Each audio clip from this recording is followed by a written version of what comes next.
Kita lanjutkan.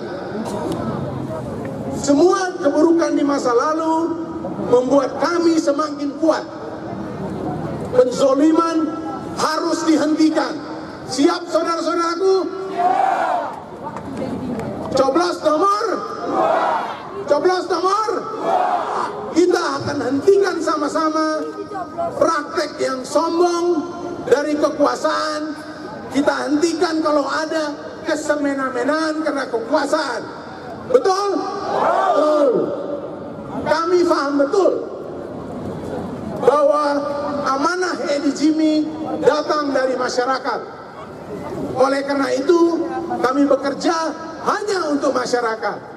Kita akan bangun Kabupaten Dairi, mewujudkan perubahan menuju Dairi unggul. Siap kita? Siap. Sipil negara. Aparatur sipil negara, saudara-saudaraku, atau PNS, banyak yang berbisik kepada saya. Sekarang merasa tidak nyaman. Saya mendapat cerita kisah seorang ibu namanya Martalena Sabayang, seorang guru SD di Pegagan Hilir. Dia menitikkan air mata. Saya juga mendapat cerita dari si A, si B, kepala sekolah yang tiba-tiba dilempar ke pekerjaan lain dan jauh dari tempat tinggalnya. Perubahan itulah yang kita harapkan, perubahan di pertanian, di pendidikan, dan infrastruktur. Setuju saudara-saudara? Itulah janji Edi Jimmy pada kampanye akbar pasangan calon Bupati Wakil Bupati Kabupaten Dairi Sumatera Utara di Stadion Panji Sibura-Bura Sidikalang, Juni 2018. Edi Jimmy bicara kesewenang-wenangan pemerintah kepada ASN di masa lampau, selanjutnya menggaransi tidak akan mengulangi kesalahan itu. Edi Jimmy menyuguhkan memberi kenyamanan bagi PNS. Mereka menjanjikan penempatan ASN sesuai prinsip manajemen the right man on the right place. Kini Edi Jimmy sudah memimpin Kabupaten Dairi selama 1 tahun 3 bulan. Perubahan menuju Dairi unggul sebagaimana disampaikan di hadapan puluhan ribu warga masih semu. Belum ada yang bisa dibanggakan. Banyak kepala sekolah dicopot tanpa kesalahan, padahal mereka sudah memiliki sertifikat. Belasan pimpinan OPD setingkat kepala dinas juga dicopot. Kepala bidang turun jabatan jadi kepala seksi tanpa teguran. Bahkan alumni STPTN notabene biaya kuliah ditanggung negara juga dibebas tugaskan atau disopot. Disopot, bro. Perjalanan masih 20% dari masa kerja 5 tahun. Namun pasangan Edi Jimmy sudah pecah kongsi. Perpecahan itu terbuka lebar ketika Jimmy menyampaikan secara terbuka bahwa dia tidak pernah disertakan dalam mutasi pejabat, bahkan tembusan juga tidak pernah diberi. Padahal Jimmy punya tanggung jawab dalam pengawasan dan pembinaan ASN. Pecah kongsi itu melulu Lili Parlianto menjadi tontonan menarik di saat pandemi COVID. Tontonan itu memang sangat memalukan. Adanya dugaan kebijakan pemerintah Kabupaten Dairi yang melanggar hukum. Adapun hal-hal yang kami tuntut adalah sebagai berikut. 1. Kami ulangi, sesuai konsideran pelantikan yang kami unduh dari kiriman WhatsApp yang berisi pemberhentian dan pengangkatan dalam jabatan administrator, pengawas kepala unit pelaksana teknis UPT sekolah, pengawas sekolah dan kepala unit pelaksana teknis UPT kecamatan di lingkungan pemerintah Kabupaten Dairi yang ditandatangani oleh Bupati Dairi, yang mana nama-nama kami akan lampirkan nanti dalam surat ini tertulis sebagai kepala sekolah yang diberhentikan menjadi guru biasa. Kami menduga SK tersebut perlu dianulir karena kami duga mencederai peraturan yang berlaku, syarat dengan pelanggaran dan banyak unsur politis. Adapun rincian dugaan pelanggaran yang dilakukan adalah 1. SK pemberhentian dan pengangkatan kepala unit pelaksana teknis UPT sekolah tidak mengacu pada Permendikbud nomor 6 tahun 2018 tanggal 22 Maret 2018 tentang penugasan guru sebagai kepala sekolah. Kemudian yang kedua, SK pemberhentian dan pengangkatan kepala unit pelaksana teknis UPT sekolah tidak mengacu pada surat edaran Kementerian Pendidikan dan Kebudayaan, Dirjen Guru dan Tenaga Kependidikan nomor 18356 tahun 2018 tanggal 9 Agustus tahun 2018 tentang penugasan guru sebagai yang bertanda tangan di bawah ini. Nama Mona Lydia Borusiantuli SOS. NIP 19305032010012005. Pangkat atau golongan penata tingkat 1 3D. Jabatan lama Camat Kecamatan Selima Pungga. Dasar keputusan Bupati Dairi nomor 562/821.15 Romawi 12/2018 tanggal 19 Desember 2018. Jabatan baru atau tugas baru pelaksana pada Sekretariat Daerah. Dasar keputusan Bupati nomor 821/709/11 Romawi 2019 tanggal 28 November 2019.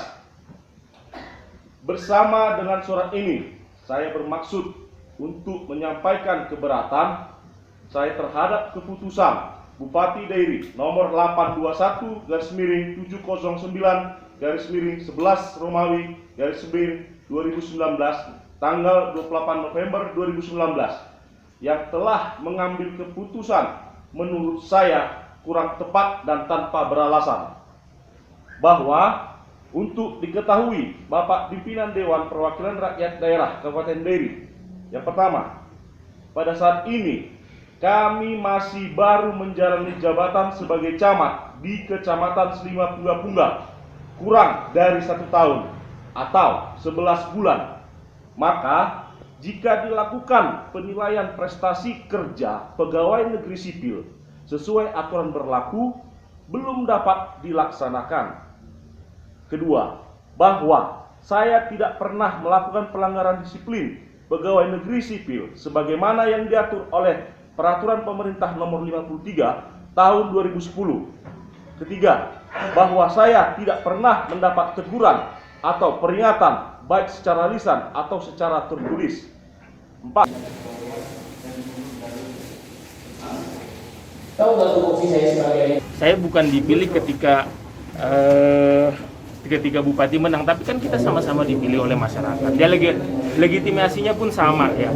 Kita harapkan koordinasi itu antara bupati dan wakil bupati itu bagus. Agar apa? Agar pemerintahan ini bisa berjalan dengan kondusif. Tapi kalau sudah seperti ini dalam hal pelantikan, penentuan eselon jabatan, perihal tembusan berkas saja tidak diberikan, ya bagaimana saya mau melakukan tugas dan tupoksi saya sebagai wasbin pengawasan dan pembinaan ya. Berarti Bapak tidak kenal siapa yang mau dilantik? Oh, enggak tahu. Sudah berapa lama Pak? Sudah berapa lama nih Pak? Enggak koordinasinya? Enggak tahu. Saya enggak tahu sama sekali ya. Yang tidak tahu sama sekali. Ini mau dilantik nih, tembusan pun tidak ada sama sekali saya terima ya. Jadi ya saya harapkan ya kita koordinasi yang baik lah. Pak, sudah berapa lama nggak ada koordinasi baik Pak? Sudah mulai dari, saya sudah sabar sekali dari pelantikan 3-4 yang pertama ya, sampai yang kedua, sampai saat ini. Masa tidak ada tembusan sama sekali kepada saya.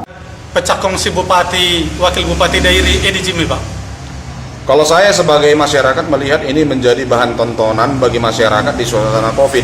Hal-hal konyol seperti ini menjadi hiburan lah sebetulnya untuk masyarakat. Memalukan Pak kondisi ini Pak? Oh, sangat memalukan sebetulnya. Sudah suasana morat-marit, berantem lagi kan? Terus tanggung jawab partai menurut Bapak gimana Pak? Partai pengusung? Mereka itu pihak yang paling bertanggung jawab sebetulnya, salah satu pihak yang bertanggung jawab dalam hal mengusung. Harusnya kita jangan sampai terkesan membeli kucing dalam karung sebetulnya, karena kita harusnya mendapatkan pemimpin-pemimpin yang baik dari sebelumnya, begitu. Jadi menurut Bapak ini tidak lebih baik dari pemimpin terdahulu Pak? Saya kira belum ada lah nampak, sampai sekarang belum ada nampak kelebihan apa yang perlu kita tonjolkan lebih daripada pemimpin yang sebelumnya, belum ada. Terus tanggung jawab komunitas marga yang dulunya menyatakan pasangan Edi Jimmy yang terbaik gimana Pak?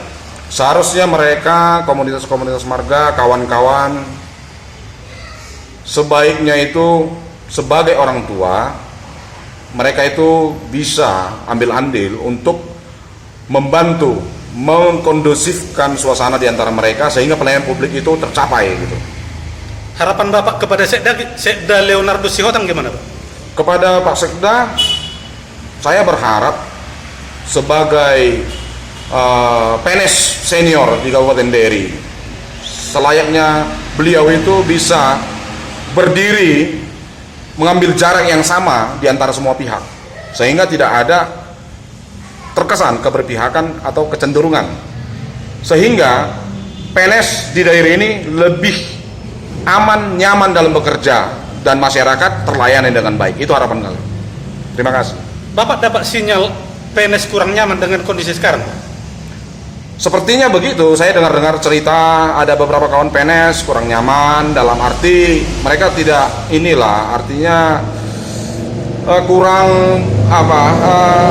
paham apa yang hendak dicapai, apa yang hendak dikerjakan mereka secara agar sesuai dengan visi misi daripada bupati dan wakil bupati. Dairynews.co mengabarkan untuk Anda.